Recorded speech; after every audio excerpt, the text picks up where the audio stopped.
posted December 1, 2017 071339. Eddie Chawinski can't remember the exact date he first came to the repatriation hospital at Door Park in Adelaide's inner south, but he has never forgotten the day it became necessary. It was 24th of April 1970 and it was in an area notorious for landmines called the Long Green in Phok Tui province, Mr. Chawinski recalled.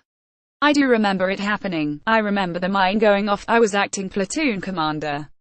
I remember the chopper coming in. When it went off, I thought I was dead. You generally don't survive something like that. I think I am only one of 2 people who've kept their legs after something like that. The landmine caused catastrophic damage to the young man's legs, the image still confronting in a photo taken many months after the event. Mr. Chawinski points to the picture and remarks, almost casually, they were going to cut the legs off, but they got me mobile and fixed me up. He makes it sound simple when, in reality, it has taken a complex, lifelong relationship between the Vietnam veteran and the hospital to achieve it. Mr. Chawinski continues with hydrotherapy and exercise programs to this day. They have always been here for me, the repat has always been here for me and I'm very grateful, he said. Every time I've seized up, they've got me going again, they are just terrific. Now walking on the legs the repat helped save, Mr. Chawinski joined 2 other people for whom the hospital played a pivotal role, volunteer Sue Allard and nursing director, Justin Prendergast. The trio came to say goodbye, taking a final stroll around the hospital chapel and corridors. The state government decided 3 years ago to close the repat after more than 70 years on its current site. Its services, aimed at the veteran community, are being spread to other locations around the city with nearly 700 staff, 110 patients and 200 volunteers moved on. Like Eddie Chawinski, Sue Allard can't remember her first day at the repat, but she too can't forget why she came. Her father, Bill Schmidt, was a World War II veteran. I remember coming here, I must have been only about 4 or 5 and my dad was in the hospital, Ms. Allard said. I don't remember what for, but this is where he always came, he would not think of going anywhere else. Years later, with her father aging, Sue Allard decided to volunteer at the hospital. I've spent 13 years helping in the coffee shop near outpatients, she said.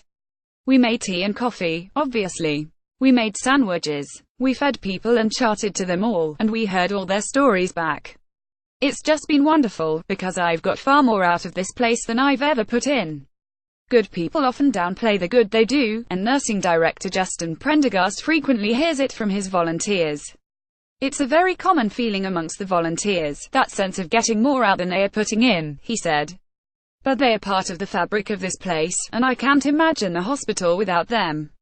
Unlike the others, Justin Prendergast easily recalls the exact day he first set foot in the repat. It was January 16, 1978. I'd come straight from school, just down the road, he said. I was 17 and I got a position in the student nurse program. That was a time, and an economy, light years from today. The teenager was offered 3 positions at once. One with the railways, one at the Queen Elizabeth Hospital, and the repat job. I wasn't quite sure what I wanted to do and I asked my mum, look, what do you think, where should I go? Mr. Prendergast said.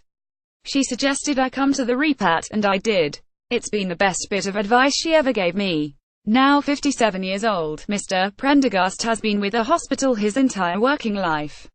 It hasn't been so much a matter of married to the job, as married because of it.